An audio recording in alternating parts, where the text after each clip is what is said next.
Bonjour à tous, ou plutôt bonsoir. En ce début de soirée, je vous propose de vous plonger avec moi dans une histoire des plus effrayantes, celle de la maison qui saigne. On ne quitte pas la France pour cette vidéo, puisque cette histoire se passe à Saint-Quentin, dans les Hauts-de-France, où les murs d'une maison suintaient du sang au grand désespoir des locataires. Mais alors pourquoi? Comment est-ce possible? À quoi était-ce dû? Et surtout, est-ce que c'est encore le cas aujourd'hui? C'est ce qu'on va voir dans la suite de la vidéo.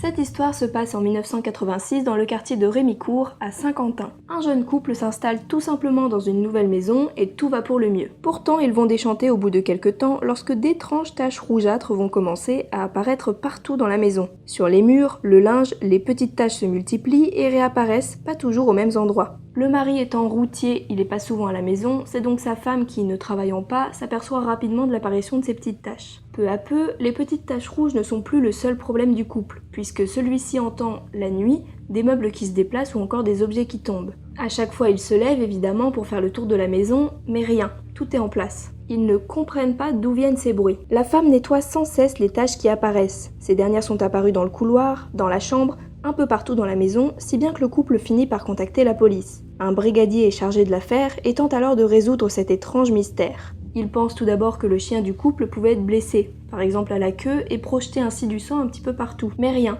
le chien n'a aucune blessure sur le corps. Le sang est alors prélevé pour être analysé et les scientifiques sont formels. C'est bien du sang humain dont il s'agit. L'affaire a fait grand bruit à l'époque. Les curieux venaient voir la maison, une émission nommée Mystère sur TF1 en fit l'objet de son premier épisode, les journaux en ont parlé, bref, le couple n'était plus tranquille et semble avoir beaucoup souffert de cette affaire. Ne comprenant toujours pas ce qui se passe, la police décide d'évacuer les locataires et de fermer la maison à clé pendant une semaine, en plaçant notamment au niveau de l'entrée de la farine sur le sol pour capturer les empreintes de quiconque voudrait leur faire une farce. La maison est donc restée totalement vide et fermée avec la farine au sol pendant une semaine.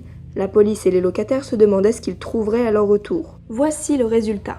Et des nouvelles taches de sang sont réapparues sans aucune présence dans la maison.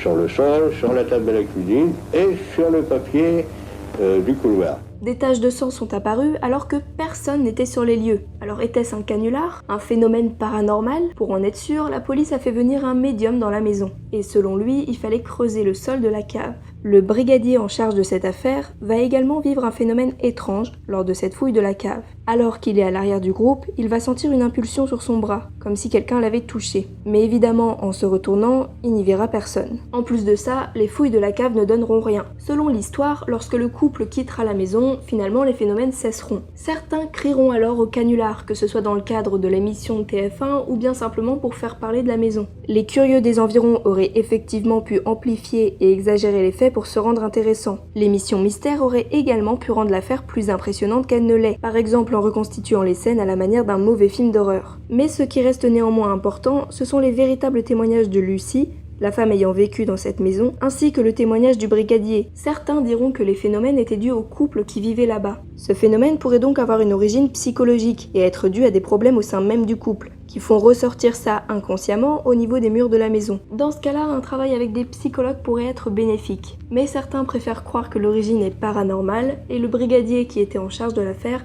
la considère aujourd'hui encore comme irrésolue. Il faut donc prendre cette affaire avec des pincettes. Après tout, Lucie, la femme, est au centre de toute cette histoire. Son mari est peu présent et c'est elle qui trouve et nettoie les taches de sang, c'est elle qui témoigne lors des émissions consacrées au sujet. De la même manière, le contexte un petit peu spécial qui tourne autour du paranormal, la venue d'un médium, ont pu impacter le brigadier qui a senti une main se poser sur lui. Malgré ça, il reste toujours ces taches de sang qui apparaîtraient sur les murs qui restent inexpliquées. Après tout, même en mettant de la farine au sol et donc en étant persuadé que ce n'est pas humain, les taches sont quand même apparues. Donc, était-ce dû à un phénomène paranormal? Était-ce dû à un problème psychologique du couple? Était-ce un canular? C'est une question à laquelle nous n'aurons sûrement jamais la réponse. Et voilà, c'est déjà la fin de cette petite vidéo sur cette maison aux murs sanglants. J'espère que ça vous aura plu. Si c'est le cas, vous pouvez toujours laisser un petit pouce de type positif et vous abonner pour suivre la suite des vidéos. Je vous rappelle également qu'il y a le lien de la page Utip juste en dessous en description pour ceux qui voudraient soutenir la chaîne ou faire un petit don. Merci à ceux qui le feront. Quant à moi, je vous dis à demain pour une prochaine petite vidéo d'horreur et d'ici là, bonne nuit.